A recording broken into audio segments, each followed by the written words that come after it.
नमस्कार दोस्तों, RS mains के सिलेबस में पब्लिक एडमिनिस्ट्रेशन विषय के जितने भी टॉपिक दिए गए हैं उनके बारे में हम विस्तार से चर्चा शुरू कर चुके हैं और हमारा टॉपिक चल रहा था फंक्शंस ऑफ मैनेजमेंट।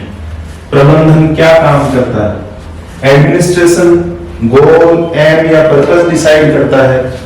मैनेजमेंट का काम है available resources, man, money, machinery, material और मेथड्स का यूज करके उस एम को अचीव करना, उस पर्पस को प्राप्त करना।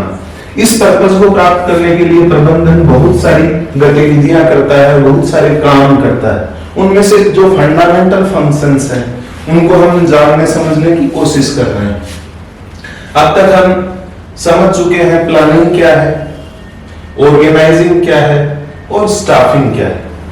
आज हम समझने की कोशिश करेंगे डायरेक्टिंग क्या है, निर्देशन करना किसे कहते हैं। क्योंकि हमने स्टाफिंग के माध्यम से ह्यूमन रिसोर्स को इंडक्ट किया है, एसोसिएट किया है ऑर्गेनाइजेशन के साथ। ये ह्यूमन रिसोर्सेज ही हमारा जो एम या पर्पस है उसको अचीव करने में मैनेजमेंट का सहयोग करेंगे, ताकि मैनेजमेंट एडमिनिस्ट्रेशन द्वारा डिसाइड किए गए एम या पर्पस को इफेक्टिवली प्राप्त कर सके। तो डायरेक्टिंग में क्या किया जाता है? डायरेक्टिंग का अर्थ है ऑर्डर देना, आदेश देना। जो मैनेजमेंट है वो एम्प्लॉइज को, सबऑर्डिनेट्स को, अधीनस्थों को आदेश देता है क्या करना है, गाइड करता है कैसे करना है, सुपरवाइज करता है। सुपरवाइज का अर्थ है कि काम करते समय ऑर्डर दे दिया कि ये काम करना है, उसके बाद गाइड कर दिया कि ऐसे करना है, उसके बाद वो देखता है कि एम्प्लॉय सबऑर्डिनेट कैसे काम कर रहे हैं। अगर वो अपने काम को प्रभावी रूप से कर रहे हैं तो ठीक है, अन्यथा जो सुपरवाइजर हैं या जो मैनेजमेंट के लोग हैं वो उनको करेक्टिव एक्शंस बताते हैं। आपको इस तरह नहीं बल्कि इस तरह करना है। इसको कहते हैं सुपरविजन या सुपरवाइज करना, लीड करना। लीड करने का अर्थ है कि अगर सबऑर्डिनेट्स कहीं कंफ्यूज हो रहे हैं, कहीं उनको लग रहा है कि मैं ये काम कैसे कर पाऊंगा, हालांकि उसको टास्क उसकी कैपेबिलिटी और स्किल के अनुरूप ही दिया गया है, लेकिन फिर भी कभी कभार लगता है, तो एज लीडर काम करता है मैनेजमेंट। मैनेजमेंट लगातार मोटिवेट बनाए रखता है एम्प्लॉइज को, सबऑर्डिनेट्स को। बहुत बार संगठनों में होता है काम करने के दौरान आने वाली परेशानियों से जो मेंबर्स हैं, जो एम्प्लॉइज हैं या सबऑर्डिनेट्स हैं, वो कई बार निराशा का शिकार हो जाते हैं, उनका मनोबल कमजोर हो जाता है। तो मैनेजमेंट का दायित्व बनता है, वो एक काम करता है कि उनको मोटिवेट करता है वेरियस प्रकार से, क्रिएटिव वे में, ताकि जो एम्प्लॉइज या सबऑर्डिनेट्स हैं उनको जो ड्यूटी असाइन की गई है उसको इफेक्टिवली परफॉर्म करें। डायरेक्टिंग में यही एंश्योर किया जाता है कि जो ह्यूमन रिसोर्सेज हैं वो इफेक्टिवली परफॉर्म करें, ताकि डिजायर्ड जो रिजल्ट्स हैं, आउटकम्स हैं, वो हमें प्राप्त हो सके। ह्यूमन रिसोर्स से एफिशिएंटली या इफेक्टिवली काम लेना बहुत ही चैलेंजिंग टास्क है। डायरेक्टिंग एक चैलेंजिंग टास्क है। ये इन्फ्लुएंस करना है किसको? एम्प्लॉइज को, ह्यूमन रिसोर्सेज को। किसके लिए? उनका जो सर्वोत्तम है वो दें इस संगठन को, इस संगठन के पर्पस को प्राप्त करने के लिए अपना जो सर्वश्रेष्ठ योगदान है, अपनी स्किल्स का ऑप्टिमम यूज करें एम को अचीव करने के लिए। दोस्तों, डायरेक्टिंग एक कंटिन्यूअस प्रोसेस है। ऐसा नहीं कि एक बार ऑर्डर दे दिया तो मैनेजमेंट आराम से बैठेगा, नहीं, लगातार गाइड करते रहना, सुपरवाइज करना, लीड करना, एम्प्लॉइज को मोटिवेट करना वेरियस क्रिएटिव वे में। इसमें जो ऑर्डर दिए जाते हैं वो ऑर्डर होने चाहिए क्लियर, एकदम स्पष्ट, कहीं कंफ्यूजन नहीं। कई बार हम व्यवहारिक जीवन में देखते हैं किसी को कहते हैं ये कर लेना, देख लेना, इस तरीके से नहीं कि आपको ये काम करना है, इतनी देर में करना है, इसलिए करना है। ऑर्डर कंप्लीट हो, कितना काम करना है, क्यों करना है, और कॉम्पिटिबल ऐसा नहीं जिस सबऑर्डिनेट में जो काम करने की कैपेबिलिटी नहीं है उसको ऐसा टास्क असाइन कर दिया जो वो कर ही नहीं सकता, वो उसकी स्किल के साथ कैपेसिटी के साथ कॉम्पिटेबल होना चाहिए।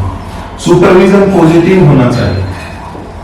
पॉजिटिव सुपरविजन का अर्थ यह है कि उसमें आलोचना नहीं की जाती एम्प्लॉइज की, बल्कि पॉजिटिव वे में करेक्टिव मेजर्स अपनाए जाते हैं। अगर कहीं गलती कर रहा है सबऑर्डिनेट, कहीं लैप्सेस हैं उसके काम में, तो उसको करेक्टिव मेजर्स बताना, सिखाना, ये है सुपरविजन। जहां तक मनोबल बनाए रखने की बात है, अभिप्रेरित करने की बात है, वो एज पर सिचुएशन होना चाहिए।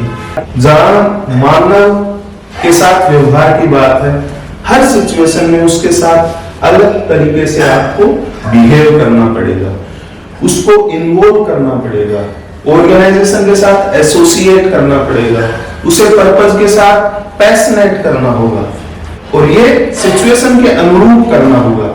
हर सिचुएशन में व्यक्ति को अभिप्रेरित करने के लिए अलग अलग चीजों की रिक्वायरमेंट होती है। जो डायरेक्टिंग प्रोसेस है इसमें डिसिप्लिन एंश्योर करने पर जोर दिया जाता है। ये सारी चीजें जब ऑर्डर क्लियर हो, सुपरविजन पॉजिटिव हो और सिचुएशन के अकॉर्डिंग अगर एम्प्लॉइज को मोटिवेट किया जाए तो स्वाभाविक रूप से अनुशासन बना रहता है। और जब अनुशासन बना रहता है तो व्यक्ति इफेक्टिवली और एफिशिएंटली काम करता है, कॉन्फिडेंटली काम करता है। अंत में रिवार्ड टू राइट, यानी जिसने बेहतर तरीके से कार्य निष्पादन किया है। हमने स्टाफिंग में पढ़ा था एक निश्चित समयांतराल के बाद व्यक्ति की परफॉर्मेंस को इवेल्युएट किया जाता है, एम्प्लॉय की परफॉर्मेंस को इवेल्युएट किया जाता है, सबऑर्डिनेट्स की परफॉर्मेंस का मूल्यांकन किया जाता है और जिसने श्रेष्ठ तरीके से काम किया है उसको as per rules, regulations, policies of the administration and management उसको रिवार्ड दिया जाना चाहिए। रिवार्ड उसको मोटिवेट करता है, उसे क्रिएटिव वे में काम करने के लिए कॉन्फिडेंट बनाता है, उसे और बेहतर निष्पादन करने के लिए प्रेरित करता है। अगर रिवार्ड सिस्टम में कहीं कोई लैप्सेस है तो भी मैनेजमेंट प्रभावी तरीके से अपने एम्प्लॉइज से, अपने सबऑर्डिनेट से बेहतर कार्य निष्पादन नहीं करवा सकता।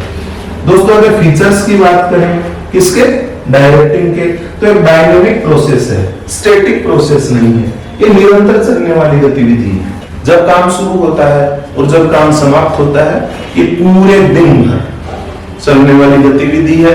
निरंतर सुपरविजन करना पड़ता है, लगातार नए नए आदेश देने पड़ते हैं, एज पर सिचुएशन मोटिवेट करना पड़ता है सबऑर्डिनेट्स को, उनको गाइड करना पड़ता है, उनके काम में अगर कहीं कोई कमी है तो उसमें उसके लिए करेक्टिव एक्शंस, करेक्टिव स्टेप्स लेने पड़ते हैं।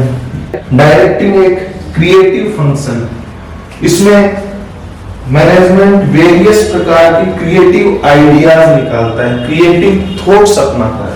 ये जो चैन है उनके बीच में लिंक का काम करता है, पूरे संगठन को जोड़ता है, एक ऑर्गेनिक होल के रूप में डेवलप करता है ताकि पूरा संगठन हार्मोनियस वे में, सिंक्रोनाइजेशन के साथ, समतुल्यकालिकता के साथ, सहयोगी वातावरण में एफिशिएंटली अपने गोल्स को अचीव करने की ओर अग्रसर हो। दोस्तों डायरेक्टिंग परवेसिव, संगठन के हर स्तर पर डायरेक्टिंग आवश्यक है, निर्देशन चलता रहता है निरंतर। ऐसा नहीं कि निर्देशन का जो कार्य है वो केवल अधीनस्थ स्तरों के लिए ही आवश्यक है, जो मीडियम लेवल का मैनेजमेंट है, हायर लेवल का मैनेजमेंट है, सबको निर्देशन की निरंतर आवश्यकता रहती है।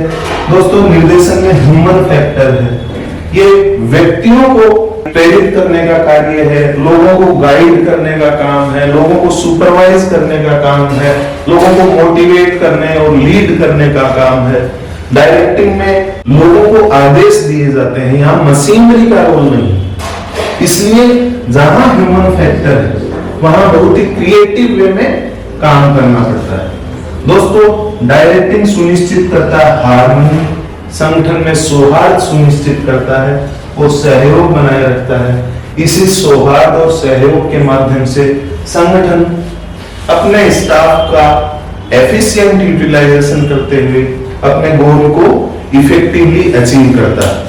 यही करता है डायरेक्टिव या निर्देशन। आज के एपिसोड में इतना है। धन्यवाद।